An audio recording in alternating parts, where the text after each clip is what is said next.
കോണാതെ സൂര്യൻ നേരെ ഉച്ചസ്ഥായിലായിരിക്കുമ്പോൾ മാധ്യാഹ്നികം ചെയ്യണം.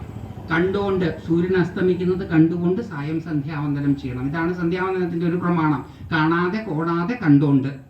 അപ്പം 1000 ഒരു സഹസ്രാവർത്തി സഹസ്രനാമം ജപിക്കുമ്പം സൂര്യൻ ഉദിക്കും. അപ്പം ഇതെന്നും ചെയ്യുന്ന ഒരാൾക്ക് ഏകദേശം 1000ാമത്തെ ഒരു ആവുമ്പം അറിയേണ്ടതാണ്.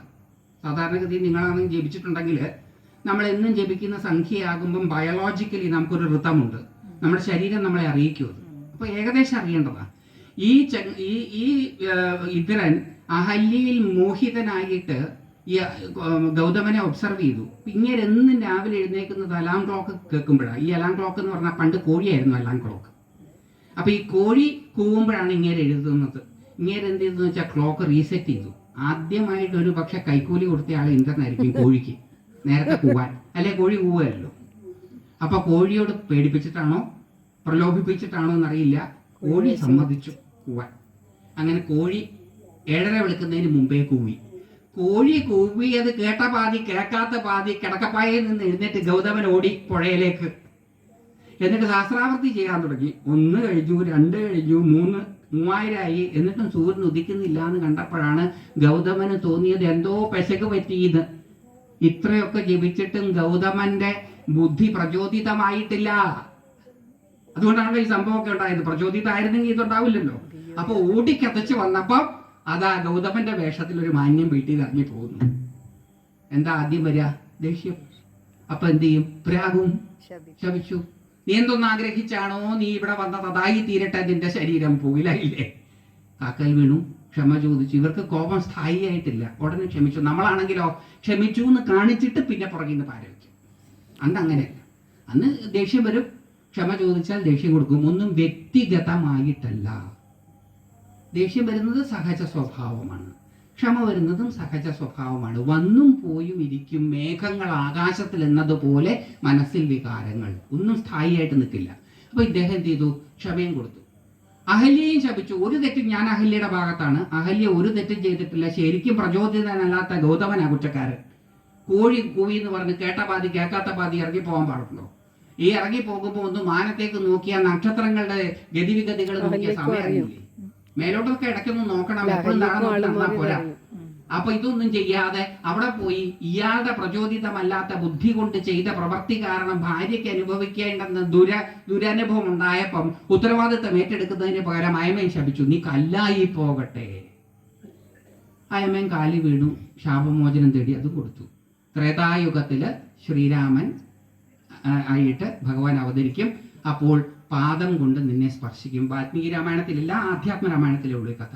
പാദസ്പർശം കൊണ്ട് നീ മുക്തയായിത്തീരും. ഇപ്പം എൻ്റെ ഒരു ചോദ്യം ഇതാണ്.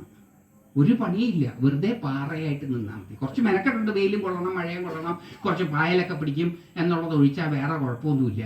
ടൈം ആവുമ്പം മൂപ്പര് വന്ന് നമ്മളെ മുക്തരാക്കും എന്നാണ് പറഞ്ഞത്. അങ്ങനെയാണെങ്കിൽ പാറയാവാൻ നിങ്ങൾ തയ്യാറാണോ എന്നുള്ളതാണ് എൻ്റെ ചോദ്യം. ഞാൻ തയ്യാറാണേ. ഒരു പണിയും വേണ്ട. എന്തോ ഒരു കണ്ടക്ഷോഭം ചെയ്ത് എവിടെ നാമം ജപിക്കുന്നത് അത് വേണ്ട. മൂക്ക് പിടിച്ച് പ്രാണായാമാദികൾ ചെയ്യണ്ട. കണ്ണിനെ അങ്ങോട്ടും ഇങ്ങോട്ടും മേങ്കോണിപ്പിച്ച് നിർത്തി അതും ഇതും ഒന്നും ജപിക്കേണ്ട. ഒരു പാറയായിട്ട് വെറുതെ ഇരുന്നാൽ ഭഗവാൻ വരുമത്ര. അനാമികനും അരൂപനുമായ ഭഗവാൻ നാമരൂപം ധരിച്ചുകൊണ്ട് അഹല്യയുടെ മോക്ഷത്തിനായിട്ട് അവതരിക്കും. എങ്കിൽ അഹല്യയ്ക്ക് കിട്ടിയതുപോലത്തെ ഒരു ശാപം കിട്ടാൻ നിങ്ങൾക്ക് ആഗ്രഹമുണ്ടോ എന്നുള്ളതാണ് എൻ്റെ ചോദ്യം. എനിക്ക് ആഗ്രഹമുണ്ട് എന്നാണ് എൻ്റെ ഉത്തരം. നിങ്ങളെ എനിക്ക് പറയാൻ പറ്റില്ല. അപ്പൊ ശാപങ്ങളെല്ലാം അനുഗ്രഹങ്ങളാണ്. ഭാരതത്തിലെ ഏത് ശാപം വേണേലും എടുത്തോളൂ, ഏത് ശാപം വേണമെങ്കിലും എടുത്തോളൂ, അനുഗ്രഹമാണ്. അനുഗ്രഹമല്ലാത്ത ഒരു ശാപം ഭാരതത്തിലില്ല. ബ്ലെസ്സിങ് ഇൻ ഡിസ്ഗൈസ് ആണ്. അപ്പൊ ഉർവശി ശാപം ഉപകാരം. അപ്പൊ ഇന്ദ്രൻ പറഞ്ഞു, നീ പേടിക്കണ്ട, ഇത് നിനക്ക് ഗുണമായിത്തീരും, നിനക്ക് ആവശ്യം വരും.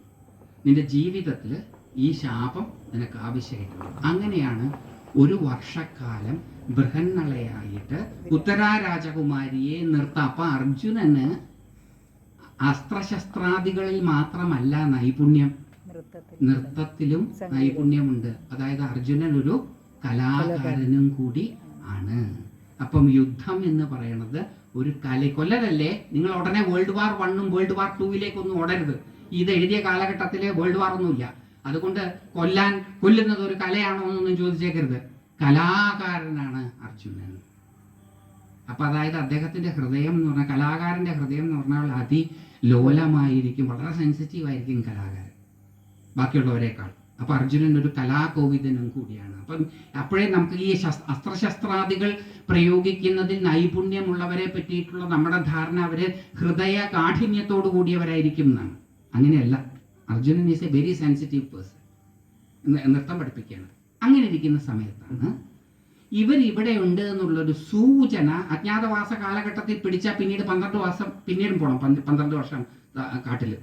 അപ്പം ഇവിടെ ഉണ്ട് എന്നുള്ളൊരു സൂചന കീചകവധത്തിലൂടെ കൗരവർക്ക് കിട്ടുന്നത്, ധാർത്തരാഷ്ട്രന്മാർക്ക് കിട്ടുന്നത്. ചത്തത് കീചകനെങ്കിൽ കൊന്നത് ഭീമൻ. അപ്പൊ എങ്ങനെ അറിയും ഇവരെ പുകച്ച് ചാടിക്കാം? എങ്ങനെയാ പുകച്ച് ചാടിക്കുക? യുദ്ധം പ്രഖ്യാപിക്കാം വിരാട രാജാവിനോട്. അപ്പൊ വിരാട രാജാവ് അവിടെ ഇല്ല. ത്രൈകർത്തന്മാരുമായിട്ടുള്ള യുദ്ധത്തിന് എത്ര ഗംഭീരായിട്ടാ വ്യാസഭഗവാൻ കഥ പറയുന്നതെന്നറിയുമോ? ഇത്രയും ചാരുതയോടുകൂടി കഥ പറയുന്ന ഒരാള് അതിന് മുമ്പുമില്ല, അതിന് ശേഷവുമില്ല. അത്ര ഗംഭീരായിട്ടാണ് മഹാഭാരതത്തിലെ വ്യാസന്റെ എല്ലാ കഥകളും, വ്യാസഭഗവാന്റെ എല്ലാ കഥകളും അങ്ങനെ തന്നെയാണ്. അപ്പൊ ത്രൈകർത്ത യുദ്ധത്തിന് വരുമ്പം ഇവിടെ വിരാട രാജാവില്ല. രാജാവും സൈന്യവും ത്രികർത്തന്മാരോട് യുദ്ധം ചെയ്യാൻ വേണ്ടിയിട്ട് ബൗണ്ടറി പോയിരിക്കുക. അപ്പോൾ അവർ പറഞ്ഞു, രാജാവൊന്നും വേണ്ട, പാണ്ഡവരവിടെ ഉണ്ടെങ്കിൽ പാണ്ഡവര് ധർമ്മം അനുഷ്ഠിക്കും. അപ്പം നമുക്കൊരു കാര്യം ചെയ്യാം, ഇവിടുത്തെ പശുക്കളെ പിടിച്ചുകൊണ്ട് പോകാൻ. അങ്ങനെ ഇവരുടെ പശുക്കളെയൊക്കെ പിടിച്ചുകൊണ്ട് അവർ പോയി. അപ്പം നാട്ടുകാരെല്ലാം കൂടി രാജധാനിയിൽ വന്നു. രാജധാനിയിൽ ആകെ അന്തഃപുര സ്ത്രീകളും ഉത്തര രാജകുമാരനും ഉത്തര രാജകുമാരിയും മാത്രമേ ഉള്ളൂ. അപ്പോൾ കിട്ടിയ ചാൻസ് അല്ലേ, ഉത്തര രാജകുമാരൻ ആ ചാൻസ് ഉപയോഗിക്കാൻ തുടങ്ങി. ഞാൻ ഒറ്റയ്ക്ക് മതിയായിരുന്നു ഈ കൗരവരെ മുഴുവൻ തോൽപ്പിക്കാൻ, എൻ്റെ അടുത്തൊന്നും അവർ നിൽക്കുകയല്ല. പക്ഷെ എന്ത് ചെയ്യാൻ, അൺഫോർച്ചുനേറ്റ്ലി എനിക്ക് പറ്റിയ ഒരു തേരാളിയില്ല. രണ്ടും കൂടെ ഒരുമിച്ച് ചെയ്യാൻ പറ്റില്ല. ഒരു നല്ല തേരാളി ഉണ്ടായിരുന്നെങ്കിൽ ഞാൻ മതിയായിരുന്നു വിരാട രാജ്യം രക്ഷിക്കാൻ. അങ്ങനെയാണ് നമ്മുടെ മക്കളെ പോലെ തന്നെയാണ് ഉത്തര രാജകുമാരൻ. വീട്ടിൽ പുലിയ, പക്ഷെ നാട്ടിലേക്ക് ഇറങ്ങിയ എലിയെ പോലെയാവും. ഇപ്പൊ ഉത്തര രാജകുമാരനാണ്. ഇപ്പൊ ഉത്തര രാജകുമാരൻ ഒരു കാര്യം ഉറപ്പായി, ഈ നാട്ടിൽ നല്ലൊരു ചാരിറ്റിയർ ഇല്ല, അതായത് നല്ലൊരു സാരഥി ഇല്ല. അപ്പൊ വീമ്പ് പറയാം, ഉത്തമനായ ഒരു സാരഥി ഇല്ല, അതുകൊണ്ട് എന്ത് ചെയ്യാൻ, അല്ലെങ്കിൽ ഞാൻ മതിയായിരുന്നു, ഞാൻ രക്ഷിക്കുമായിരുന്നു. വീമ്പ് പറയുന്നതിനിടയിൽ സൈരന്ധ്രിയായിട്ടുള്ള പാഞ്ചാലി അവിടെ നിന്ന് പറഞ്ഞു, ബൃഹന്നള നല്ല ഒരു തേരോട്ടക്കാരിയും കൂടിയാണ്. അവൾക്ക് നൃത്തം മാത്രമല്ല അറിയാം, അവൾക്ക് തേരോടിക്കാനും. കാറ്റുപോയ ബലൂൺ പോലെയായി ഉത്തര രാജകുമാരൻ. ഉറപ്പാണ് പാഞ്ചാലിയായ സൈരന്ധ്രിയെ ഒരു നോട്ടം നോക്കിയിട്ടുണ്ടാവും. നമ്മളാണെങ്കിലും നോക്കും. നമ്മുടെ വീമ്പ് പറയുന്നതിൽ ആരെങ്കിലും ഒരു കുത്തുകയാണെങ്കിൽ നമുക്ക് തോന്നുകയല്ലേ ഇതാരടാന്ന്. എന്തെങ്കിലും പറയാൻ പറ്റുമോ? ഒന്നും പറയാൻ പറ്റുകയില്ല. ബൃഹന്നള രഥം ഓടിച്ചുകൊണ്ട് യുദ്ധക്കളത്തിലേക്ക് ചെന്നു. നിരന്നങ്ങനെ നിൽക്കുകയാണ് ഭീഷ്മര്, ദ്രോണര്, കർണൻ തുടങ്ങി ദുശാസനൻ തുടങ്ങിയവരെല്ലാം, മഹാരഥന്മാരെല്ലാം ഇങ്ങനെ നിൽക്കുക. ഉത്തര രാജകുമാരന്റെ മുട്ടിടിച്ചു. രഥത്തിൽ നിന്ന് ഇറങ്ങി ഓടി. ബൃഹന്നള പുറകെ പോയി പിടിച്ചു. അപ്പൊ അപ്പുറത്തെ ഡോറൊന്നുമില്ലല്ലോ, അപ്പൊ അപ്പുറത്തെ ഭാഗത്ത് നിന്ന് ഇറങ്ങി ഓടി പോയി പിടിച്ചു. അങ്ങനെ 2-3 പ്രാവശ്യം ഇറങ്ങി ഓടി പിടിച്ചപ്പോഴത്തേക്ക് ഇദ്ദേഹത്തിന് മോഹാലസ്യം വരാൻ തുടങ്ങി.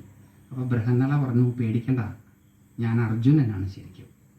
അപ്പം വീമ്പ് പറയുന്നവർക്കെല്ലാം വേറെ ആരെങ്കിലും വാസ്തവം പറഞ്ഞാൽ എന്തായിട്ടാ തോന്നുക? വീമ്പായിട്ടാ തോന്നുക. അപ്പൊ ഈ ഉത്തര രാജകുമാരൻ വിചാരിച്ചു, ഇങ്ങനെ മോശമൊന്നുമില്ലല്ലോ, എന്നെ പോലെ തന്നെയാണ്, വീമ്പാ പറയണത്. അപ്പം നീ അർജുനനോ? അതേ കുമാര, ഞാൻ അർജുനനാ, തെളിവ് തരാം. ഉത്തര രാജകുമാരൻ നല്ല തേരാളിയാ, നീ തേര് ഓടിക്കുക, എന്നിട്ട് ഇന്ന സ്ഥലത്തേക്ക് പോകാൻ പറഞ്ഞു. അവിടെ മരത്തിന്റെ പൊത്തുകളിൽ ഇരിക്കുന്ന പാണ്ഡവരുടെ ആയുധങ്ങൾ ഐഡന്റിഫൈ ചെയ്തിട്ട് അതിൽ നിന്ന് എല്ലാവരുടെ ആയുധങ്ങളും പരിചയപ്പെടുത്തി കൊടുക്കുന്നുണ്ട്. ഉത്തര രാജകുമാരന് ബൃഹന്നള തൻ്റെ ആയുധങ്ങൾ എടുത്തു. എന്നിട്ട് ഒറ്റയ്ക്ക് ഈ സൈന്യത്തെ മുഴുവൻ കൊന്നില്ല, പക്ഷെ തോൽപ്പിച്ചു ഒറ്റയ്ക്ക് ബൃഹന്നള. അപ്പം ക്ലീബത്വം ശരീരത്തിന് മാത്രമേ ഉണ്ടായിരുന്നുള്ളൂ, മനസ്സിനുണ്ടായിരുന്നില്ല. അപ്പൊ അർജുനന്റെ ഈ ക്ലീപാവസ്ഥയിൽ പോലും അർജുനൻ ഒരിക്കലും ചഞ്ചലചിത്തനായിരുന്നില്ല. കൃത്യമായി എന്തുകൊണ്ടാണ് അദ്ദേഹത്തിന് ആ ക്ലീപാവസ്ഥ ഉണ്ടായ? സ്വധർമ്മത്തിൽ നിന്ന് വ്യതിചലിക്കുവാൻ പ്രലോഭനങ്ങൾക്ക് വശംവദനാകാതിരുന്നത് കൊണ്ട്. ആ പ്രലോഭനത്തിന് വശംവദനാകാമായിരുന്നു. കാരണം സ്വർഗത്തില് ആങ്ങള പെങ്ങള് ഇതൊന്നുമില്ല, ആ ബന്ധങ്ങളൊന്നുമില്ല. അത് അദ്ദേഹത്തിന് അംഗീകരിച്ച് അദ്ദേഹത്തിന് എൻജോയ് ചെയ്യാമായിരുന്നു. പക്ഷെ അദ്ദേഹം അത് ചെയ്തില്ല. സ്വധർമ്മത്തിൽ നിന്ന് വ്യതിചലിക്കുവാൻ പ്രലോഭനങ്ങൾക്ക് മുമ്പിൽ അചഞ്ചലനായി നിന്ന അർജുനന് കിട്ടിയ ശാപം അദ്ദേഹത്തിന് ഉപകാരത്തിനായി തീർന്നു. അപ്പം സ്വധർമ്മത്തിൽ നിന്ന് വ്യതിചലിക്കാതെ, പ്രലോഭനങ്ങൾക്ക് വിധേയരാകാതെ കർത്തവ്യോന്മുഖരാകണം എന്നാണ് വ്യാസഭഗവാൻ ഈ കഥയിലൂടെ നമുക്ക് തരുന്ന സാരാംശം. ഇതൊക്കെ നമ്മുടെ മക്കളെ പഠിപ്പിച്ചിരുന്നു, നമ്മളും പഠിച്ചിരുന്നു എന്ന് വിചാരിക്കുക, നമ്മുടെ ജീവിതത്തിന്റെ ഗതിവിഗതികൾ തന്നെ മാറിപ്പോയത്. നമ്മൾ ഇതൊക്കെ പഠിക്കുന്നതിന് പകരം ഞാൻ മിനിഞ്ഞാന്ന് പറഞ്ഞതുപോലെ ട്വിങ്കിൾ ട്വിങ്കിൾ ലിറ്റിൽ സ്റ്റാറും ഹംറ്റി ഡംറ്റി സാറ്റോണെ വാളും ഒക്കെ പഠിച്ചത് കൊണ്ട് എന്തുണ്ടായി? ഒരു പ്രതിസന്ധി ഘട്ടത്തിൽ തീരുമാനം എടുക്കാൻ പറ്റില്ല. 100,000 ചിന്തകളാ, എന്നിട്ടോ ഒന്നും ചെയ്യൂല. അപ്പൊ അതുകൊണ്ട് ഈ മഹാഭാരത രാമായണാദികൾ ദേവതകളെ വർണ്ണിക്കുകയും ആരാധിക്കുകയും ചെയ്യുന്നത് മാത്രമല്ല, മഹാഭാഗവതവും ജീവിത സന്ദിഗ്ധ ഘട്ടങ്ങളിൽ എങ്ങനെ പെരുമാറണം എന്ന് നമുക്ക് പറഞ്ഞു തരികയും കൂടിയാണ്. ഭ്രാന്ത് വന്നാൽ എന്താ ചെയ്യുക എന്നൊരിക്കലും ഒരാൾ ചോദിച്ചു. ഇപ്പൊ മറ്റേ മറുപടി പറഞ്ഞു, പേടിക്കാനൊന്നുമില്ല, ഭ്രാന്ത് വന്നാൽ പാട്ട് പാടിയാൽ മതി. അപ്പൊ ഭ്രാന്ത് പിടിച്ചാൽ പാട്ട് പാടണം എന്നുണ്ടെങ്കിൽ ഭ്രാന്തില്ലാത്ത സമയത്ത് പാട്ട് പഠിക്കണം, എന്നാലേ പാട്ട് പാടാൻ പറ്റുള്ളൂ. അതുപോലെ പ്രതിസന്ധി ഘട്ടങ്ങളിൽ എങ്ങനെ പെരുമാറണമെന്നറിയാൻ പ്രതിസന്ധി ഘട്ടം വരെ കാത്തുനിൽക്കൊന്നും വേണ്ട. ഈ പുരാണ ഇതിഹാസങ്ങളെ സ്വാംശീകരിച്ചുകൊണ്ട് വായിച്ച് മനനം ചെയ്യണം. അപ്പോൾ ഇതിലെ അറിവുകൾ നമ്മുടെ ഓർമ്മകളിൽ തങ്ങി നിൽക്കും. പ്രതിസന്ധി ഘട്ടങ്ങളിൽ കൃത്യമായിട്ടുള്ള ഓർമ്മ വരികയും നമ്മൾ തീരുമാനമെടുക്കുകയും ചെയ്യും. അതുകൊണ്ട് ഈ പുരാണ ഇതിഹാസങ്ങളൊക്കെ നമ്മുടെ സ്കൂളിലും കോളേജിലും ഒന്നും ഇനി ഇത് പഠിപ്പിക്കാൻ പറ്റില്ല, അതൊക്കെ കഴിഞ്ഞു. അപ്പം നമ്മൾ നമ്മുടെ മക്കൾക്ക് ഈ കഥകൾ പറഞ്ഞു കൊടുക്കണം. മഹാഭാരതത്തിലെയും മഹാഭാഗവതത്തിലെയും രാമായണത്തിലെയും ഒക്കെ കഥകൾ നമ്മൾ കൊച്ചു കുട്ടികളെ കയ്യിൽ കിട്ടിയ ഒട്ടനെ അവരെ ഗീത പഠിപ്പിക്കുകയാണ് ചെയ്യുന്നത്. അർജുനന് പോലും മനസ്സിലാക്കാൻ പ്രയാസകരമാണ് എന്ന് അർജുനൻ പറയുന്നുണ്ട്. ഇത് വളരെ ബുദ്ധിമുട്ടാണ് കൃഷ്ണ മനസ്സിലാക്കാൻ എന്ന് പറയുമ്പോൾ കൃഷ്ണൻ തന്നെ സമ്മതിക്കുന്നുണ്ട്, ഇത് വളരെ ബുദ്ധിമുട്ടാണ് മനസ്സിലാക്കാൻ. പക്ഷേ വൈരാഗ്യം കൊണ്ടും അഭ്യാസം കൊണ്ടും മനസ്സിലാകും എന്ന് പറയുന്ന സാധനം നമ്മൾ 5ാം ക്ലാസ്സിലും 6ാം ക്ലാസ്സിലുള്ള മക്കളെ പഠിപ്പിക്കുകയാണ്. ഗീതാ ക്ലാസ് തുടങ്ങുമ്പോൾ 150 പിള്ളേര്, ഗീതാ ക്ലാസ് പകുതിയാകുമ്പോൾ 75 പിള്ളേര്, ഗീതാ ക്ലാസ് അവസാനിപ്പിക്കുമ്പോഴത്തേക്ക് ഒറ്റ മനുഷ്യട്ട് നോക്കിയാൽ പോലും അവിടെ കാണുകയില്ല. ഇത് ഒരിടത്ത് മാത്രമല്ല, എല്ലാം ഞാൻ എത്രയോ ഗീതാ ക്ലാസ്സുകൾ ഉദ്ഘാടനം ചെയ്തിട്ടുണ്ട്. ആദ്യത്തെ പ്രാവശ്യം കാണുമ്പോൾ തിങ്ങി നിറഞ്ഞു നിൽക്കുന്ന സദസ്സായിരിക്കും. പിന്നെ ശുഷ്കമായി ശുഷ്കമായി ശുഷ്കമായി നിന്നു, എല്ലാം തുടങ്ങി എല്ലായിടത്തും നിന്നിട്ടുണ്ട്. ഈ ഗീതയല്ല പഠിപ്പിക്കേണ്ടത്, ഗീതയൊക്കെ അഡ്വാൻസ്ഡ് കോഴ്സാണ്. ഗീത പഠിപ്പിക്കുന്നതിന് പകരം മഹാഭാരതത്തിൽ എഡിറ്റ് ചെയ്തിട്ടേ മഹാഭാരതത്തിലെ കഥകൾ പഠിപ്പിക്കാവേ. മഹാഭാരതം വിക്ടോറിയൻ മൊറാലിറ്റിയിൽ അധിഷ്ഠിതമായിട്ടുള്ള കഥകളല്ല, സെമിറ്റിക് മൊറാലിറ്റിയിൽ അധിഷ്ഠിതമായിട്ടുള്ള കഥകളല്ല. ഇന്നത്തെ മൊറാലിറ്റി എന്ന് പറയുന്നത് സെമിറ്റിക് ആണ്, വിക്ടോറിയൻ ആണ്. ആ വിക്ടോറിയൻ സെമിറ്റിക് മൊറാലിറ്റിയിൽ അധിഷ്ഠിതമായിട്ടുള്ള കഥകളല്ല എന്നുള്ളത് കൊണ്ട് ഇന്ന് ഭാരതം മക്കൾക്ക് പഠിപ്പിച്ചു കൊടുക്കുമ്പം എഡിറ്റ് ചെയ്തിട്ടേ പഠിപ്പിച്ചു കൊടുക്കാൻ പാടുള്ളൂ. പക്ഷേ പണ്ട് എഡിറ്റഡ് ആയിട്ട് നമ്മളെല്ലാം, ഞാനൊക്കെ വായിച്ചിട്ടുണ്ട് അമർചിത്ര കഥകളിലൂടെ. ഇപ്പോഴുണ്ടോ ഇല്ലയോ എന്ന് എനിക്കറിയില്ല. അത് അമ്പിളിയമ്മാവൻ എന്ന് പറഞ്ഞൊരു മാസിക വരുമായിരുന്നു, അതിനകത്ത് ഈ കഥകളൊക്കെ ഉണ്ടാവുമായിരുന്നു. ഇപ്പൊ അമ്പിളിയമ്മാവനും ഇല്ല, അമർചിത്ര കഥയില്ല, അതിന് പകരം വിചിത്ര നാമങ്ങളോട് കൂടിയ എന്തൊക്കെയോ കോമിക്കുകളാണ് ഉള്ളത്. അപ്പൊ ഈ എഡിറ്റ് ചെയ്ത് മക്കൾക്ക് ഈ കഥകൾ പറഞ്ഞു കൊടുക്കണം. ഈ കഥയൊക്കെ കേൾക്കുമ്പോൾ ഉണ്ടല്ലോ ഒരു രോമാഞ്ചം ഉണ്ടാവും. അത് സ്വാംശീകരിക്കുവാൻ ഇവർക്കൊരു ആവേശം ഉണ്ടാകും. ആ സ്വാംശീകരിക്കുവാനുള്ള ആവേശത്തിൽ കുറച്ച് പ്രായമാകുമ്പോൾ ഇതിൻ്റെ അർത്ഥതലങ്ങളെയും സ്വാരസ്യത്തെയും തിരിച്ചറിയുമ്പോൾ അവർ ഉന്നത സംസ്കാരമുള്ളവരായി തീരും. അപ്പം മക്കളെ ഈ പുരാണ ഇതിഹാസങ്ങളിലെ കഥകൾ പറഞ്ഞു പഠിപ്പിക്കണം. മനോഹരമായ കഥകൾ, അത്ഭുതകരങ്ങളായിട്ടുള്ള കഥകൾ. കുട്ടികൾക്ക് അത്ഭുതം കേൾക്കാൻ എപ്പോഴും, നമുക്ക് പ്രായമായവർക്കും അത്ഭുതം കേൾക്കാൻ വലിയ ആഗ്രഹമാണ്. ചെറുവിരലിൽ ഗോവർദ്ധനത്തെ ഉയർത്തി നിർത്തുന്ന കഥയും പാമ്പ് 1000 ഫണമുള്ള പത്തിയായിട്ട് കൃഷ്ണന്റെ ജനന സമയത്ത് കൊടയായിട്ട് നിന്ന കഥയും ഒക്കെ കേൾക്കുമ്പോൾ കുട്ടികൾക്ക് അത്ഭുതമുണ്ടാകും. ആ അത്ഭുതം അനുകരണത്തിലേക്ക് കൊണ്ടുപോകും. അനുകരണം ആയിത്തീരാൻ അവരെ പ്രേരിപ്പിക്കും. അപ്പൊ അതുകൊണ്ട് കഥകളാണ് പറഞ്ഞു കൊടുക്കേണ്ടത്. അതിന് പകരം 5ാം ക്ലാസ്സിലെ കൊച്ചിന് ഗീത പഠിപ്പിച്ചു കൊടുക്കുക. എന്തെങ്കിലും പഠിപ്പിച്ചു കൊടുക്കുന്നത് കർമ്മണ്യേവാധികാരസ്തേ മാ ഫലേഷു കഥാചന മാ കർമ്മഫല ഹേതുർഭൂർമാതേ സങ്കോസ്ത്വ കർമ്മണി. കർമ്മം ചെയ്യുക എന്നുള്ളത് മാത്രമാണ് നിന്റെ ലക്ഷ്യം, കർമ്മഫലം ആഗ്രഹിക്കരുത്. ഏതെങ്കിലും കൊച്ചുങ്ങൾ അത് സമ്മതിക്കുമോ കർമ്മഫലം ആഗ്രഹിക്കാതെ കർമ്മം ചെയ്യാൻ? അപ്പോൾ കുട്ടികൾ പറയും ഇതൊക്കെ പൊട്ടത്തരങ്ങളാണ്, അവരെ പുസ്തകം അപ്പം മടക്കി വെക്കും. പിന്നെ എപ്പോഴാണ് അവർ തുടക്കാന്നറിയോ? നമ്മുടെയൊക്കെ പ്രായം എത്തുമ്പോൾ മനസ്സിലാക്കാൻ വലിയ ബുദ്ധിമുട്ടാണ്. അതുകൊണ്ട് നേരത്തെ കഥകൾ പറഞ്ഞുകൊണ്ടിരുന്നു. ഗീതയൊക്കെ പിന്നെ പഠിപ്പിക്കാം. അനുഭവ സമ്പത്ത് വന്നു കഴിഞ്ഞാലാണ് ഗീത പെട്ടെന്ന് മനസ്സിലാവുക. 5ഉം 6ലും പഠിക്കുന്ന കുട്ടികളൊക്കെ ഗീത പഠിപ്പിക്കരുത്. പഴയ അമർചിത്ര കഥകൾ കിട്ടുമെങ്കിൽ, അത് കിട്ടുമില്ലയോ എന്ന് എനിക്കറിയില്ല, ബാക്ക് ഇഷ്യൂസ്, കിട്ടുമെങ്കിൽ അത് വാങ്ങിച്ച് നമ്മുടെ വീടുകളിൽ വെക്കുക. കുട്ടികളെ അത് വായിക്കാൻ പ്രേരിപ്പിക്കുക. ഈ കാർട്ടൂൺ സീരിയൽസ് ഒക്കെ കണ്ട് അവരുടെ കണ്ണ് കളയുന്നതിൽ നല്ലതാണ് ഈ അമർചിത്ര കഥകൾ വായിക്കുന്നത്. അമ്പിളിയമ്മാവൻ്റെ ബാക്ക് ഇഷ്യൂസ് കിട്ടുമെന്ന് എനിക്കറിയില്ല. അതൊക്കെ കിട്ടുമെങ്കിൽ അതൊക്കെ കൊണ്ടുവന്ന് ആ അമ്പിളിയമ്മാവൻ്റെ കവർ ചിത്രങ്ങൾ അതിമനോഹരങ്ങളായിട്ടുള്ള ചിത്രങ്ങളായിരുന്നു. ഇപ്പോഴും എൻ്റെ മനസ്സിൽ തങ്ങി നിൽക്കുന്ന ഒരു അമ്പിളിയമ്മാവൻ എന്നുള്ള മാസികയിലെ ചിത്രം മഹിഷമർദിനിയുടെ ഒരു രൂപമാണ്. ഇതൊരു ഭംഗിയായിരുന്നു ആ ചിത്രം കാണാൻ. ആ ചിത്രമൊക്കെ കണ്ട് ആകൃഷ്ടനായതുകൊണ്ടായിരിക്കാം ഒരു പക്ഷെ ക്രമേണ ഞാൻ ദേവി ഭാവത്തിനോട് താല്പര്യമുള്ള ആളായി തീർന്നിട്ടുണ്ടാവുക. ആ ചിത്രങ്ങളൊക്കെ അത്ര ആകർഷണീയമായിരുന്നു. അപ്പം അതൊക്കെ കാണിച്ച് മക്കളെ പതുക്കെ അതിലേക്ക് കൊണ്ടുവരണം. അപ്പം അതുകൊണ്ട് ഈ അറിവുകൾ വളരെ പ്രധാനമാണ്. താൻ ഏറ്റെടുത്തിരിക്കുന്ന ധർമ്മപന്ഥാവിൽ നിന്ന് വ്യതിചലിക്കാതിരിക്കുക. പ്രലോഭനങ്ങൾ ഉണ്ടാകുമ്പോഴും അത് സാധാരണ ഒരാൾക്ക് സാധിക്കില്ല. അത് സാധിക്കുന്നത് സവ്യസാചിനായിട്ടുള്ള ഒരാൾക്ക് 2 കൈകളും കൊണ്ട് തൻ്റെ സ്വഭാവത്തെ പ്രതിഫലിപ്പിക്കുവാൻ കഴിയുന്ന ഒരാൾക്ക് മാത്രമേ അത് സാധിക്കുകയുള്ളൂ. 2 കൈകൾ കൊണ്ടും അമ്പും വില്ലും പ്രയോഗിക്കാൻ കെൽപ്പുള്ള ആളായിരുന്നു അർജുനൻ. അപ്പൊ സവ്യസാചിൻ ഡെക്സ്ട്രസ് ആയിരുന്നു, സ്കിൽഡ് ആയിരുന്നു. അങ്ങനെ ഒരാൾക്ക് മാത്രമേ അത് സാധിക്കുകയുള്ളൂ, അല്ലാത്തൊരാൾക്ക് സാധിക്കില്ല. അപ്പൊ അതുകൊണ്ട് പ്രലോഭനങ്ങൾക്ക് വിധേയരാകാതെ സ്വധർമ്മമാകുന്ന പന്ഥാവിലൂടെ ധീരമായിട്ട് മുന്നോട്ട് പോകുവാൻ കഴിയുന്ന ഒരാൾക്ക് മാത്രമേ ശാപങ്ങളെ അനുഗ്രഹങ്ങളാക്കി മാറ്റി ജീവിതത്തെ ധന്യമാക്കാൻ സാധിക്കുകയുള്ളൂ. അങ്ങനെയുള്ള ഒരാൾക്ക് മാത്രമേ പ്രതിസന്ധി ഘട്ടങ്ങളിൽ ഭഗവത് വാണീ ശ്രവണം ഉണ്ടാവുകയുള്ളൂ. അർജുനൻ മഹാഭാഗ്യവാനാണ്. ഈ പ്രതിസന്ധി ഘട്ടത്തിൽ അദ്ദേഹം കേൾക്കുന്നത് ഭഗവത് വാണിയാണ്. അദ്ദേഹം ആ ഭഗവത് വാണി കേൾക്കാൻ കാരണം എന്താ? He's A highly qualified person. എന്നെ നിങ്ങളെ പോലെയല്ല, അദ്ദേഹം ഹൈലി ക്വാളിഫൈഡ് ആണ്. 2 കൈകൾ കൊണ്ടും അമ്പും വില്ലും പ്രയോഗിക്കാൻ, അസ്ത്രശസ്ത്രാദികൾ പ്രയോഗിക്കാൻ കഴിയും. രാത്രിയിൽ കാണാൻ സാധിക്കും. അദ്ദേഹം രാത്രിയിൽ ആയുധം പ്രയോഗിക്കും. 2 പേർക്ക് മാത്രമേ ദ്രോണരത് പഠിപ്പിച്ചു കൊടുത്തിട്ടുള്ളൂ. ഒന്ന് അശ്വത്ഥാമാവിനും മറ്റൊന്ന് അർജുനനും. അശ്വത്ഥാമാവിന് പഠിപ്പിച്ചു കൊടുത്തത് മമത കൊണ്ടാണ്.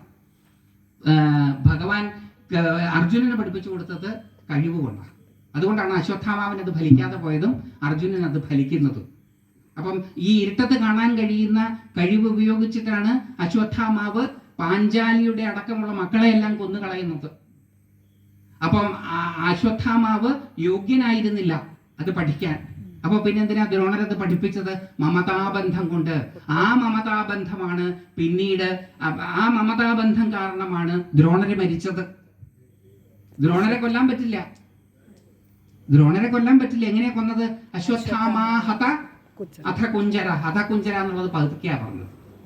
അതുകൊണ്ട് 4 അടി ഉയരത്തിൽ പൊങ്ങിയിരുന്ന യുധിഷ്ഠിരന്റെ രഥം താണു എന്നാ പറഞ്ഞത്. അത് പറഞ്ഞതോടുകൂടി കള്ളവരാ പറഞ്ഞത്. കള്ളം പറഞ്ഞപ്പോൾ ഇമ്മീഡിയറ്റ്ലി ആ രഥം താണു. അശ്വത്ഥാമാഹത എന്ന് കേട്ടപ്പോഴത്തേക്കും കാള പറ്റൂന്ന് കേട്ടപ്പോൾ കയറെടുക്കുന്നത് പോലെ ഇദ്ദേഹത്തിന്റെ മമത അങ്ങ് ഇളകി. അദ്ദേഹത്തിന് മമത ഉണ്ടായിരുന്നു. ഈ ദ്രോണരെ കൊന്നത് ദൃഷ്ടദ്യുമ്നനല്ല, ദ്രോണരെ കൊന്നത് ആരുമല്ല, ദ്രോണരെ കൊന്നത് ദ്രോണരുടെ മമതയാണ്. എൻ്റെ മകൻ മരിച്ചേ, ഇനി ഞാൻ എന്തിനാ ജീവിക്കുന്നത്? അർജുനൻ ഇന്നലെ വിലപിച്ചത് നമ്മൾ കേട്ടതേ ഉള്ളൂ. ആർക്കു വേണ്ടിയാണോ ഇതെല്ലാം സമ്പാദിക്കാൻ ആഗ്രഹിക്കുന്നത്? ആരെ കാണിക്കാൻ വേണ്ടിയാണോ ഇതെല്ലാം സമ്പാദിക്കുന്നത്? അവരെല്ലാം ഇല്ലാതായി കഴിഞ്ഞാൽ പിന്നെ ഈ സമ്പാദ്യം കൊണ്ട് എന്ത് കാര്യം എന്ന് അർജുനന്റെ വിലാപം നമ്മൾ ഇന്നലെ കേട്ടതേ ഉള്ളൂ. അപ്പം ഇനി ഞാൻ ആർക്ക് വേണ്ടിയിട്ടാണ് യുദ്ധം ചെയ്യുന്നത് എന്ന് പറഞ്ഞിട്ട് ഇയാൾ ആയുധങ്ങൾ താഴെ വെച്ചു. ദൃഷ്ടദ്യുമ്നനല്ല കൊന്നത്. അദ്ദേഹം പ്രണവം ജപിച്ച് അദ്ദേഹം തൻ്റെ ജീവാത്മാവിനെ തൻ്റെ മൂർധാവിലൂടെ പുറത്തേക്ക് വിട്ടു. ഭാരതം ശരിക്കും വായിച്ചാൽ മനസ്സിലാവും. അങ്ങനെ മൂർധാവിലൂടെ പ്രാണനെ പുറത്തേക്ക് വിട്ട് കഴിഞ്ഞപ്പോഴാണ് ദൃഷ്ടദ്യുമ്നൻ വന്ന് ദ്രോണരുടെ തലയിറക്കുന്നത്. ദ്രോണരെ ദൃഷ്ടദ്യുമ്നൻ കൊല്ലുന്നില്ല. ദ്രോണര് യോഗ മരണമാണ് സ്വീകരിച്ചിരിക്കുന്നത്. യോഗികൾക്ക് അങ്ങനെ മരിക്കാൻ സാധിക്കും, ഇച്ഛാമരണമുണ്ട്. അപ്പം ഭാരതം സൂക്ഷ്മമായിട്ട് വായിച്ചാൽ മനസ്സിലാവും. അപ്പം അങ്ങനെ ഒരു ക്രിയയുണ്ട്. ഈ പ്രണവം ജപിച്ച് പ്രാണനെ ഊർധ്വമാക്കി, യോഗികൾക്ക് മാത്രമേ ഇത് ചെയ്യാൻ പറ്റുള്ളൂ. ഊർധ്വമാക്കി മൂർധാവിലൂടെ പ്രാണനെ പുറത്തേക്ക് വിടുക. ഗീതയെ പറയുന്നുണ്ടാകും മെത്തേഡിനെ കുറിച്ച്. അങ്ങനെ വിട്ടു കഴിഞ്ഞാൽ യോഗസമാധിയാണ്. അത് കഴിഞ്ഞപ്പോൾ ആ സമാധിസ്ഥനായി നിൽക്കുന്ന ദ്രോണരുടെ ശിരസാണ് ദൃഷ്ടദ്യുമ്നൻ വെട്ടുന്നത്. ദൃഷ്ടദ്യുമ്നൻ ദ്രോണരെ കൊന്നിട്ടില്ല, പക്ഷെ ദ്രോണരെ കൊന്നത് മമതയാണ്. ഈ മമത കാരണമാണ് അശ്വത്ഥാമാവിനെ അത് പഠിപ്പിച്ചു കൊടുത്തത്. യോഗ്യത ഉള്ളതുകൊണ്ടല്ല, മമതയായതുകൊണ്ട്. അതുകൊണ്ടാണ് അയാൾക്ക് രാത്രി കാണാൻ സാധിച്ചതും. ആ കഴിവ് ഉപയോഗിച്ച് പാഞ്ചാലിയുടെ അടക്കമുള്ള മറ്റുള്ള കൗരവ സൈന്യത്തെ മുഴുവൻ കൊന്നൊടുക്കി. അതിന്റെ ദേഷ്യം തീർത്തത് ആ പാഞ്ചാലി, അവന്റെ ചൂടാമണി, അവനെ കൊല്ലരുത്, അവൻ ചെയ്തത് അനുഭവിക്കണം എന്ന് പറഞ്ഞ് അശ്വത്ഥാമാവിന്റെ തലയിൽ ഒരു ചൂടാമണി ഉണ്ടായിരുന്നു ജനിച്ചപ്പോഴുള്ളത്. അത് പിഴുതെടുത്തു. എന്നിട്ട് ശപിച്ചു അശ്വത്ഥാമാവിനെ ലോകാവസാനം വരെ ഒരു ഗതിയുമില്ലാത്തയാളായിട്ട് അവിടെയും ഇവിടെയും അലിഞ്ഞത് കേട്ടെന്ന്. അപ്പൊ ഇവിടെയും ഉണ്ടാവും അശ്വത്ഥാമാവ് ഇതൊക്കെ കേൾക്കാനായിട്ട്. അപ്പൊ അതുകൊണ്ട് അശ്വത്ഥാമാവ് അങ്ങനെ അലഞ്ഞു തിരിയാണ്. ഒരു ഗതിയും പരഗതിയും കിട്ടില്ല. കഴിവില്ലാത്തവർക്ക് വിദ്യ ഉപദേശിച്ചു കൊടുത്ത് ആ വിദ്യ അവർ പ്രയോഗിച്ച് മാലോകർക്ക് ബുദ്ധിമുട്ടുണ്ടായാൽ അവൻ ഒരു ഗതിയും പരഗതിയും കിട്ടില്ല. അതാണ് അശ്വത്ഥാമാവ്. അശ്വത്ഥാമാവ് കാണിക്കുന്ന ഉദാഹരണം അതാണ്. അതുകൊണ്ട് ഈ മമത ഉണ്ടാകരുത്. മമത വന്നാൽ അപകടമാണ്. അപ്പൊ മമതയില്ലാതെ സ്വധർമ്മനിരതരാകാൻ കഴിയണമെന്നുണ്ടെങ്കിൽ വളരെയധികം ശ്രേഷ്ഠരായാൽ മാത്രമേ പറ്റുകയുള്ളൂ. സ്വധർമ്മത്തെ പറ്റിയിട്ട് ഉത്തമ ബോധ്യമുള്ള ഒരാൾക്ക് മാത്രമേ അത് സാധിക്കുകയുള്ളൂ. അർജുനന് അത് പറ്റുമായിരുന്നു. അതുകൊണ്ടാണ് അർജുനനോട് ഭഗവാൻ പറഞ്ഞത്, മാ ക്ലൈബ്യം ഗച്ഛ കൗന്ദേയ നൈതത്വയുപപദ്ധ്യത. ഇത് നിനക്ക് ചേർന്നതല്ല, എനിക്ക് അറിയാഞ്ഞിട്ടല്ല. നീ ഒരു കാലത്ത് ക്ലീബ ശരീരത്തിൽ ഉണ്ടായിരുന്നു, ഞാനതറിയുന്നുണ്ട്. പക്ഷെ അന്നുപോലും നീ കയ്യാലപ്പുറത്തിരിക്കുന്ന ഒരു തേങ്ങയെ പോലെ പെരുമാറിയിട്ടില്ല. കൃത്യമായ തീരുമാനമെടുത്തു. ഒറ്റയ്ക്ക് ധാർത്തരാഷ്ട്ര പടയെ മുഴുവൻ നീ തുരത്തി ഓടിപ്പിച്ചു വിരാട രാജാവിനെ രക്ഷിക്കാൻ. നിന്റെ ആരുമല്ലാത്ത ആ വിരാട രാജാവിനെ രക്ഷിക്കാൻ സ്വന്തം ധർമ്മം പരിപാലിച്ചു. അതുകൊണ്ട് ഇപ്പോൾ അന്നുപോലും നിനക്ക് ക്ലീബത്വം ഉണ്ടായില്ല, അന്നുപോലും നിനക്ക് ചാൻസല്യം ഉണ്ടായില്ല. ഇപ്പോൾ ഈ പ്രതിസന്ധി ഘട്ടത്തിൽ അല്ലയോ അർജുന, ഇത് നിനക്ക് ചേർന്നതല്ല. കുതസ്ത്വാകശ്മലമിതം വിഷമേ സമുപസ്ഥിതം. ഇത് നിനക്ക് ചേർന്നതല്ല. എന്നിട്ട് പറയുകയാണ്, ക്ഷുദ്രം ഹൃദയ ദൗർബല്യം ത്യക്തോത്തിഷ്ഠ പരന്തപ. ക്ഷുദ്രമായിട്ടുള്ള ഹൃദയ ദൗർബല്യം മമത. ക്ഷുദ്രമായിട്ടുള്ള ഹൃദയ ദൗർബല്യത്തെ ഉപേക്ഷിച്ചിട്ട് ഉത്തിഷ്ഠ പരന്തപ, എഴുന്നേറ്റ് നിന്നാലും അല്ലയോ പരൻ എന്ന് പറഞ്ഞ ശത്രുക്കളെ തപിപ്പിക്കുന്നവനെ. പോസിറ്റീവായിട്ടുള്ള ടെർമിനോളജിയിലാണ് ഭഗവാൻ കൃഷ്ണൻ അർജുനനെ സംബോധന ചെയ്യുന്നത് മുഴുവൻ. സീതമാനമിതമ പറഞ്ഞ വിറപൂണ്ട് വേർത്ത് വിഷമിച്ച് ആകുലേക്ഷണനായിരിക്കുന്ന ആളെ വിളിക്കുക പരന്തപ. ശത്രുക്കളെ ഇല്ലാതെ ആക്കാൻ കെൽപ്പുള്ളവനെ എന്നർത്ഥം. അപ്പൊ അതായത് പോസിറ്റീവായിട്ടുള്ള വാക്കുകൾ മാത്രമേ ഉപയോഗിക്കാൻ പാടുള്ളൂ. നമ്മുടെ മക്കള് പരീക്ഷയൊക്കെ തോറ്റു വന്നു കഴിഞ്ഞാൽ അവരെ കുറ്റപ്പെടുത്താൻ പാടില്ല. അവർ തോറ്റു, അത് ശരിയാണ്. പക്ഷെ ആ സന്ദിഗ്ധ അവർക്കും നമ്മളെ പോലെ തന്നെ വിഷമം ഉണ്ടാവും. അപ്പോൾ അവരുടെ മുകളിലേക്ക് നമ്മുടെ വിഷമം അടിച്ചേൽപ്പിക്കുന്നതിന് പകരം പോസിറ്റീവായിട്ടുള്ള വാക്കുകൾ കൊണ്ട് അവരിൽ ഒളിഞ്ഞു കിടക്കുന്ന കഴിവുകളെ ഉണർത്താൻ സാധിക്കണം.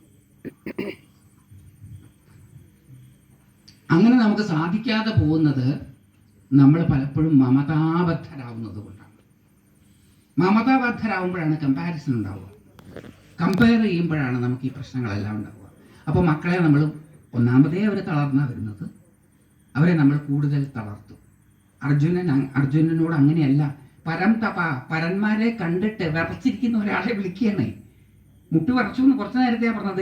എൻ്റെ ശരീരം വിറയ്ക്കുന്നു, എനിക്ക് ഗദ്ഗതം ഉണ്ടാകുന്നു, എനിക്ക് രോമാഞ്ചം ഉണ്ടാകുന്നു, തൊലി മുഴുവൻ പുകയുന്നു എന്നൊക്കെ നേരത്തെ പറഞ്ഞ ആ ആളോട് പറയാണ് പരന്തപ, പരന്മാരെ തപിപ്പിക്കാൻ ശക്തിയുള്ള. കൃഷ്ണനാണ് ഈ ടോക്ക് തെറാപ്പി എന്ന് പറഞ്ഞിട്ടൊരു തെറാപ്പി ഉണ്ട് സൈക്കോളജിയിൽ. വർത്തമാനം പറഞ്ഞുകൊണ്ട് ആളെ മോട്ടിവേറ്റ് ചെയ്യുക ടോക്ക് തെറാപ്പിയുടെ ഭാഗമാണ്. ഡിപ്രസ്ഡ് ആയിട്ടുള്ള ഒരാളെ, തളർന്നു നിൽക്കുന്ന ഒരാളെ വാക്കുകൾ ഉപയോഗിച്ച് ഉത്തേജിതരാക്കുക.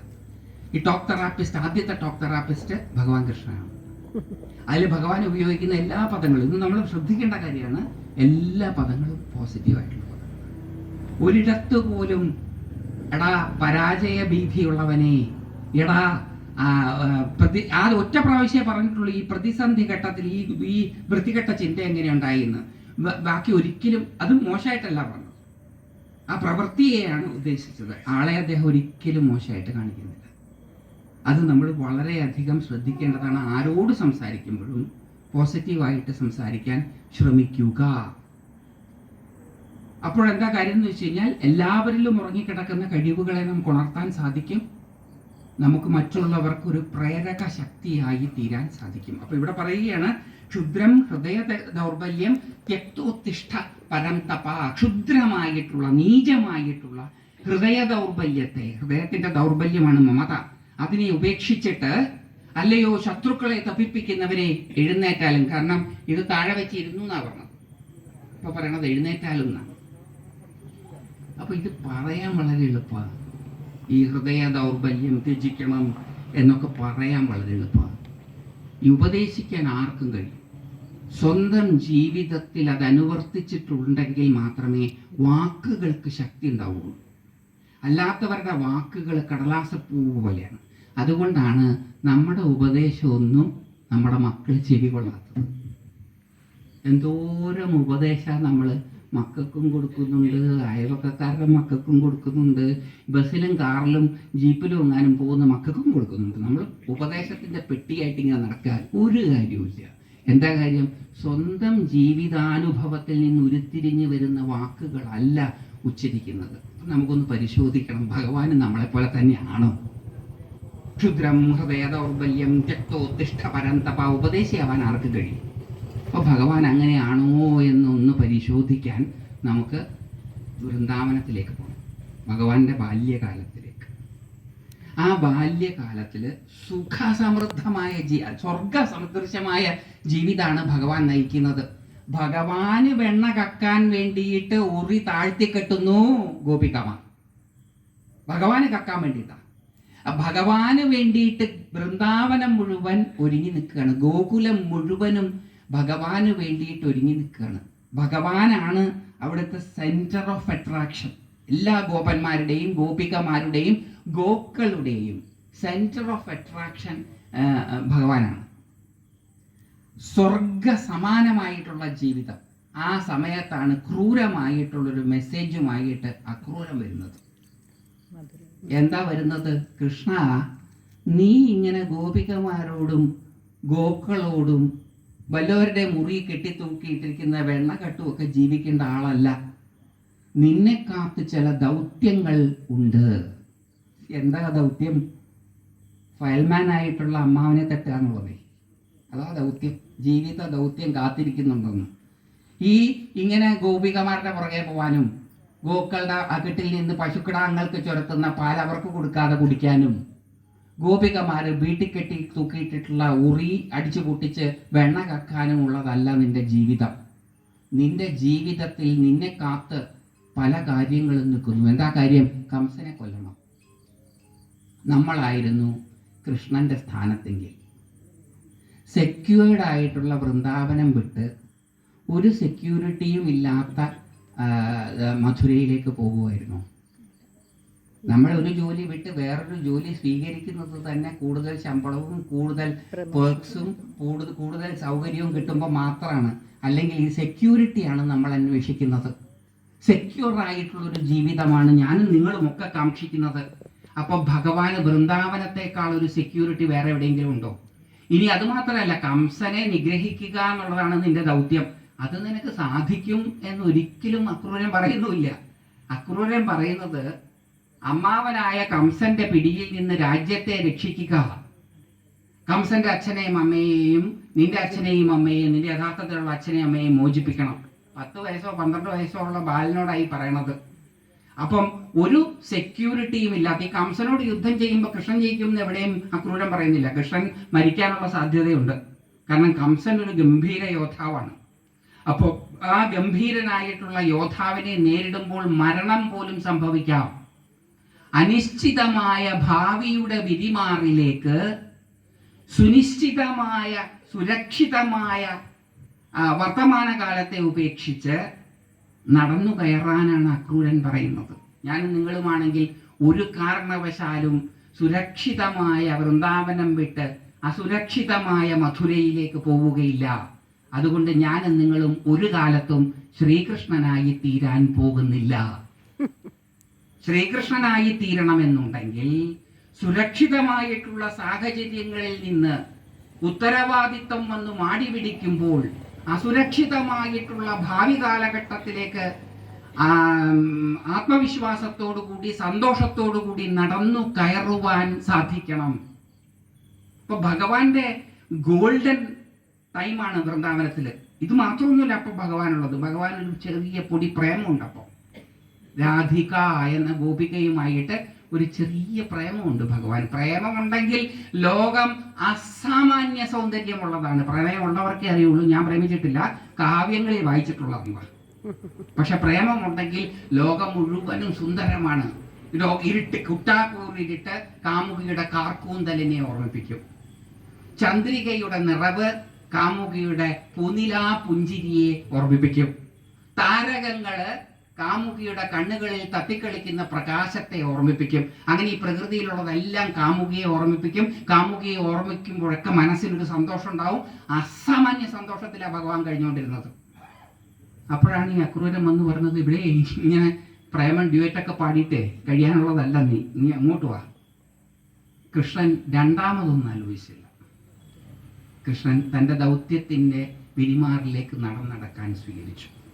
നടന്നെടുക്കാൻ സ്വീകരിച്ചപ്പോൾ അദ്ദേഹത്തിൻ്റെ ഈ പ്രേമ ചാപല്യങ്ങളെ ഉപേക്ഷിക്കാതെ അദ്ദേഹത്തിന് മുന്നോട്ട് പോകാൻ പറ്റില്ല. അദ്ദേഹത്തിൻ്റെ ഹൃദയ ദൗർബല്യമായിട്ടുള്ള രാധയടക്കമുള്ള ഗോപികമാരെയും ഗോപന്മാരെയും ഗോക്കളെയും ഗോകുലത്തെയും ഉപേക്ഷിച്ച് സുരക്ഷിതമായിട്ടുള്ള വർത്തമാനകാലത്തെ ഉപേക്ഷിച്ച് അസുരക്ഷിതമായിട്ടുള്ള ഭാവിയിലേക്ക് നടന്നെടുത്തു കൃഷ്ണൻ. പിന്നീട് ഒരിക്കലും കൃഷ്ണൻ തിരിച്ച് വൃന്ദാവനത്തിലേക്ക് വന്നിട്ടില്ല. ഗോപികമാര് പിന്നീട് ഒരിക്കലും കൃഷ്ണനെ കണ്ടിട്ടില്ല. അതുകൊണ്ടാണ് ഗോപികമാരുടെ ഭക്തിയുടെ ഉദാത്തത പറയുന്നത്. ഗോപികമാരുടെ ഭക്തി എന്താ വെച്ചാൽ ഭഗവാൻ തിരിച്ചു വരുമോ ഇല്ലയോ എന്നുള്ളതല്ല ഞങ്ങളുടെ വിഷയം. ഞങ്ങൾക്ക് ഭഗവാനോട് അത്ര കണ്ട് പ്രേമമാണ്. ഉദ്ധവർക്ക് ഗോപികമാർക്കു തുല്യമായ ഭക്തിയാണുള്ളത് എന്ന് ഭാഗവതത്തിൽ പറയുന്നുണ്ട്. ഗോപികമാരുടെ ഭക്തിയിൽ സ്വാർത്ഥലേശം പോലുമില്ല. അതുകൊണ്ട് ഏറ്റവും ഉദാത്തമായിട്ടുള്ള ഭക്തി ഗോപികമാരുടെ ഭക്തിയാണ്. ഭഗവാൻ പിന്നെ തിരിച്ചു ഗോലോകത്തേക്ക് വരുന്നില്ല. ഭഗവാൻ മധുരയിലേക്ക് പോകുന്നു, പിന്നെ ദ്വാരക ഉണ്ടാക്കുന്നു, ദ്വാരകയിലേക്ക് പോകുന്നു. അപ്പം ഹൃദയ ദൗർബല്യത്തെ അദ്ദേഹം ത്യജിച്ചു.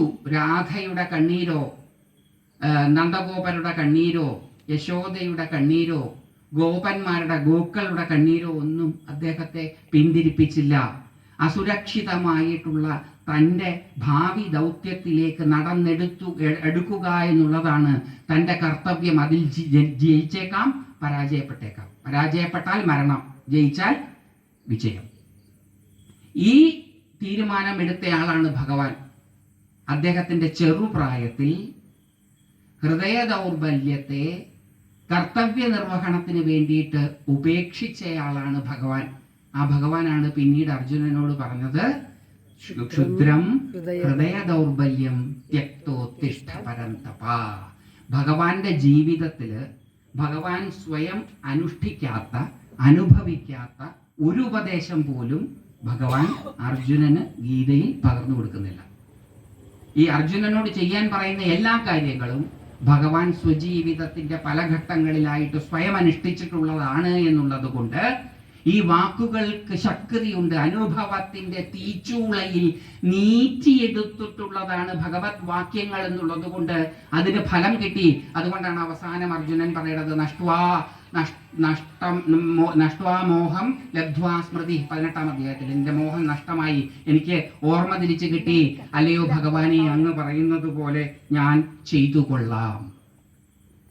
അപ്പൊ ക്ലൈബ്യം മാസ്മഗമ പാർത്ഥ ക്ലൈബ്യം ഗച്ഛ കൗന്ദേയ നൈതത്വയുപപദ്ധ്യതി. ഇത് നിനക്ക് ചേർന്നതല്ല. ആ ഓരോ പ്രതിസന്ധി ഘട്ടത്തിലും നിൽക്കുമ്പോൾ നമ്മൾ തീരുമാനങ്ങൾ എടുക്കുമ്പോൾ സ്വയം ചോദിക്കണം, ഇതെനിക്ക് ചേർന്നതാണോ? എൻ്റെ സ്വഭാവത്തിന് ചേർന്നതാണോ? എൻ്റെ ധർമ്മത്തിന് ചേർന്നതാണോ എന്ന് സ്വയം ചോദിക്കണം. ചേർന്നതാണ് എന്ന് ഉത്തമ ബോധ്യമുണ്ടെങ്കിൽ എടുത്ത തീരുമാനം നടപ്പിലാക്കണം. ക്ഷുദ്രമായിട്ടുള്ള ഹൃദയ ദൗർബല്യങ്ങൾക്ക് വിധേയരായിക്കൊണ്ട് പ്രതിസന്ധി ഘട്ടങ്ങളിൽ തീരുമാനമെടുക്കരുത്. പരാജയം മാത്രമേ ഉണ്ടാവുകയുള്ളൂ. പറയാൻ എളുപ്പമാണ്, പക്ഷെ ഭഗവാൻ അനുഷ്ഠിച്ചതാണ്. കാമുകിയെ പിരിഞ്ഞ് അനിശ്ചിതമായിട്ടുള്ള ഭാവിയിലേക്ക് നടന്നു കയറുന്ന ഭഗവാന്റെ മനസ്സിൽ ഭഗവാൻ അനുഭവിച്ചിട്ടുള്ള വേദനയുടെ തീക്ഷണത ഭഗവാൻ മാത്രമേ അറിയാൻ സാധിക്കുള്ളൂ. ഭഗവാൻ ഒരു കഠിന ഹൃദയനൊന്നുമല്ല. രാധയെ, നന്ദഗോപരെ, യശോദയെ, ഗോക്കളെ, ഗോപികമാരെ, ഗോപന്മാരെ, ഗോകുലത്തെ ഉപേക്ഷിച്ച് പോകാൻ ഭഗവാൻ ഒരു കഠിന ഹൃദയനല്ല. നമുക്കെപ്പോഴാണ് മനസ്സിലാവുന്നത്? കുചേലനെ പിന്നീട് മട്ടുപ്പാവിൽ നിന്ന് വേർത്തൊലിച്ച് ഒരു പിടി അവലുമായിട്ട് തന്റെ രാജധാനിയിലേക്ക് വരുന്നത് കാണുമ്പോൾ മട്ടുപ്പാവിൽ നിന്ന് ഓടിച്ചെന്ന് കുചേലനെ കെട്ടിപ്പിടിക്കുന്ന ഭഗവാന്റെ ബിംബം കാണുമ്പോഴാണ് നമുക്ക് മനസ്സിലാകുന്നത് ആർദ്രഹൃദയനാണ് അദ്ദേഹം. എന്തുകൊണ്ടോ ശൗരി കണ്ണുനീരണിഞ്ഞു, ധീരനായ ചെന്താമരക്കണ്ണനുണ്ടോ കരഞ്ഞിട്ടുള്ളൂ. അപ്പൊ ഭഗവാന്റെ ഹൃദയം ആർദ്രതയുള്ളതാണ്. പക്ഷെ അതുകൊണ്ട് തന്നെ രാധയെ ഉപേക്ഷിക്കുമ്പോൾ, രാധയെ മാത്രമല്ല ഉപേക്ഷിച്ചത്, നന്ദഗോപരെ, യശോദയെ, ഇവരെയൊക്കെ ഉപേക്ഷിക്കുമ്പം ഭഗവാന്റെ ഹൃദയം നുറുങ്ങിപ്പോയിട്ടുണ്ടാകണം. പക്ഷെ തൻ്റെ വേദനകളല്ല, തൻ്റെ സ്വാർത്ഥതകളല്ല, തൻ്റെ മമതയല്ല, തന്നിൽ നിക്ഷിപ്തമായിട്ടുള്ള കർത്തവ്യ നിർവഹണമാണ് പ്രധാനം എന്ന് തിരിച്ചറിഞ്ഞുകൊണ്ട് ആ തിരിച്ചറിവിലേക്ക് വേദനകളെ അടക്കിപ്പിടിച്ച് വേദനകളെ ബലമാക്കി തീർത്ത് നടന്നത് കൊണ്ടാണ് കൃഷ്ണൻ ആരാധ്യനായി തീർന്നത്. അല്ലാതെ കൃഷ്ണൻ വളരെ ഭംഗിയുള്ള ആളായതുകൊണ്ടും കൃഷ്ണൻ പുല്ലാങ്കുഴലിൽ വായിക്കുമ്പം നമ്മളാരും കേട്ടിട്ട് പോലുമില്ല മൂപ്പര് പുല്ലാങ്കുഴലിൽ വായിക്കുന്നത്, നമ്മളാരും കണ്ടിട്ട് പോലുമില്ല. ഇതൊക്കെ അങ്ങനെ തന്നെയാണോ എന്ന് ആർക്കറിയാം. ശരിക്കും എങ്ങാനും കൃഷ്ണൻ വന്നാൽ കൃഷ്ണ ഇങ്ങനെയാണോ എന്ന് ചോദിക്കും. നമ്മുടെ കൃഷ്ണൻ എന്ന് പറഞ്ഞാൽ നല്ല വെളുത്ത് സുന്ദരക്കുട്ടനാണ്. ഇത് നല്ല കരിക്കട്ടയുടെ നിറമുള്ള സാധനമാണ്. ഇത് രാത്രി വന്നാൽ കാണുകയില്ല, കണ്ണു മാത്രമേ കാണുള്ളൂ. ചിരിച്ചാൽ പല്ലും കാണും, അല്ലെ വേറെ ഒന്നും കാണുകയില്ല. കാർമുകിൽ വർണ്ണൻ. നമ്മുടെ വിചാരം കാർമുകിൽ നിന്ന് നോക്കുമ്പം വലിയ കറുപ്പൊന്നും ഇല്ലാത്തൊരു കാർമുകിൽ, അങ്ങനെയല്ല, നല്ല കറുത്ത സാധനം അത്. അപ്പം അതുകൊണ്ട് ഇതെങ്ങാനും നമ്മുടെ വീട്ടിൽ വന്നാൽ തിരിച്ചറിഞ്ഞുകൊള്ളണമെന്നില്ല. നമ്മളാരും കണ്ടിട്ടുമില്ല. നമ്മുടെ ഭാവനയിലുള്ളയാളാണ് കൃഷ്ണൻ. അതുകൊണ്ടോ ഇല്ലയോ എന്ന് ആർക്കറിയാം. ഭാവനയിലുള്ളയാളാണ് മറ്റേ എന്താ പറയുക, ഓടക്കുഴലൊക്കെ വിളിക്കുന്നത്. ഒറിജിനൽ നമ്മൾ അറിഞ്ഞിട്ടില്ല. കൃഷ്ണൻ മനോഹരമായിട്ട് ഓടക്കുഴൽ വിളിക്കുന്നു, രണ്ട് കൈയിലും വെണ്ണ എടുത്ത് നടക്കുന്നു, ഉറി ഒക്കെ കേൾക്കാൻ രസമുള്ളതാണ്. പക്ഷെ അതുകൊണ്ടൊന്നുമല്ല കൃഷ്ണൻ ആരാധ്യനായി തീരുന്നത്. കൃഷ്ണൻ ആരാധ്യനായി തീരുന്നത് തൻ്റെ ക്ഷുദ്രമായിട്ടുള്ള മമതയെ ത്യജിച്ച് അസുരക്ഷിതമായിട്ടുള്ള തൻ്റെ കർത്തവ്യത്തിലേക്ക് നടന്നെടുത്തത് കൊണ്ടാണ്. എനിക്കും നിങ്ങൾക്കും അത് സാധിക്കുമോ എന്നുള്ളതാണ് ചോദ്യം. സാധിക്കുമെങ്കിൽ എനിക്കും നിങ്ങൾക്കും ഈ ജന്മത്തിൽ കൃഷ്ണനായി തീരാൻ സാധിക്കും. അടുത്ത ജന്മത്തെക്കുറിച്ച് എനിക്കറിയില്ല, അതുകൊണ്ട് അതിനെപ്പറ്റി പറയാൻ ഞാൻ ആളുമല്ല. എന്നെ സംബന്ധിച്ചിടത്തോളം അടുത്ത ജന്മത്തിൽ എന്ത് സംഭവിക്കും എന്നുള്ള കാര്യത്തെക്കുറിച്ച് ഞാൻ ചിന്താകുലനേ അല്ല. കാരണം കഴിഞ്ഞ ജന്മത്തിൽ എന്താ സംഭവിച്ചതെന്നുള്ളതിന് ഒരു പിടിയില്ല എനിക്ക്. എനിക്ക് അടുത്ത ജന്മത്തിൽ എന്താ സംഭവിക്കാൻ പോകുന്നതെന്ന് അറിയുമെന്ന് ഞാൻ കരുതുന്നില്ല എന്നുള്ളത് കൊണ്ട് ഈ ജന്മത്തിൽ സാധിക്കുമെന്നുള്ളതാണ് ചോദ്യം. ഭാരതീയ സംസ്കൃതി വരച്ചു കാണിക്കുന്ന വരകളിലൂടെ സഞ്ചരിച്ചാൽ തീർച്ചയായിട്ടും ഈ ജന്മത്തിൽ തന്നെ അത് സാധിക്കും എന്നാണ് എൻ്റെ ഉറപ്പ്. ഇനി നമുക്ക് ധ്യാനത്തിലേക്ക് കിടക്കാം. അപ്പം ഇതൊരു വലിയ ആശയമാണ് നമുക്കിന്ന് കിട്ടിയത്. കണ്ടുപിടിക്കാനും ചെയ്യാനും ഒക്കെ എളുപ്പമല്ല. നമ്മുടെ സാമൂഹിക സാഹചര്യം, നമ്മുടെ ഗാർഹിക സാഹചര്യം, ഇതൊക്കെ നമ്മളെ ദുർബലരാക്കുന്നതാണ്. പക്ഷേ ഇടയ്ക്കിടയ്ക്ക് ഈ ഗീതാദികൾ വായിച്ചും കേട്ടും ഉത്തേജിതരായി സ്വധർമ്മ നിരതരായി തീരാൻ നമുക്ക് സാധിക്കണം. നമ്മളുടെ ജീവിതം കൊണ്ട് ഇട്ടാവട്ടത്തിലുള്ളവർക്ക് മാത്രമല്ല, ചുറ്റുപാടുകളിലുമുള്ളവർക്കെല്ലാം വെളിച്ചമായി തീരാൻ സാധിക്കണം. നമ്മുടെ ജീവിതം നമുക്ക് മാത്രമായിട്ടുണ്ടാക്കാനല്ല പ്രകൃതി നമുക്ക് കഴിവ് തന്നിട്ടുള്ളത്. നമ്മുടെ വിചാരം എൻ്റെ കഴിവ് അത് ഞാൻ എൻ്റേത് എനിക്കുള്ളവർക്ക് മാത്രമാണെന്നാണ്. അല്ല, പ്രകൃതി നമുക്ക് ഓരോരുത്തർക്കും കഴിവും ധാരാളം തന്നിട്ടുള്ളതും ചുറ്റുപാടുകളിലുമുള്ളവർക്കും കൂടി കൊടുക്കാനാണ്. സിംഹത്തിന് മാനിനെ പിടിക്കാനുള്ള കഴിവ് ഈശ്വരൻ കൊടുത്തിട്ടുള്ളത് സിംഹത്തിന്റെ ഫാമിലിക്ക് വിശപ്പടക്കാൻ മാത്രമല്ല. മാനിനെ പിടിച്ച് സിംഹ ഫാമിലി ഫീസ്റ്റ് അനുഭവിച്ചതിന് ശേഷം അവിടെയുള്ള ചെന്നായ്ക്കള്, കുറുനരികള്, കഴുകന്മാര്, ഇവരൊക്കെ ആഹാരമാണത്. ചെന്നായ്ക്കൾക്കും കുറുനരികൾക്കും കഴുകന്മാർക്കും മറ്റ് ജീവജാലങ്ങൾക്കും ആഹാരം കൊടുക്കുവാൻ വേണ്ടിയിട്ടാണ് സിംഹത്തിന് മാനിനെ പിടിക്കാനുള്ള കഴിവ് ഈശ്വരൻ കൊടുത്തത്. അതേപോലെ എനിക്കും നിങ്ങൾക്കും എല്ലാം ഈശ്വരൻ കഴിവ് തന്നിട്ടുണ്ട്. അത് ഞാൻ എൻ്റേത് എനിക്കുള്ളത് എന്ന ഇട്ടാവട്ടത്തിലുള്ളവർക്ക് പ്രയോജനപ്പെടുവാൻ വേണ്ടി മാത്രമല്ല, അവർക്കും പ്രയോജനപ്പെടണം, പക്ഷേ ചുറ്റുപാടുകളിലുമുള്ളവർക്കും കൂടി പ്രകാശമാനമായി ജീവിക്കാൻ നമുക്ക് സാധിക്കണം. അങ്ങനെ സാധിക്കണം എന്നുണ്ടെങ്കിൽ നമ്മൾ ആധ്യാത്മിക സാധന ചെയ്തേ പറ്റൂ.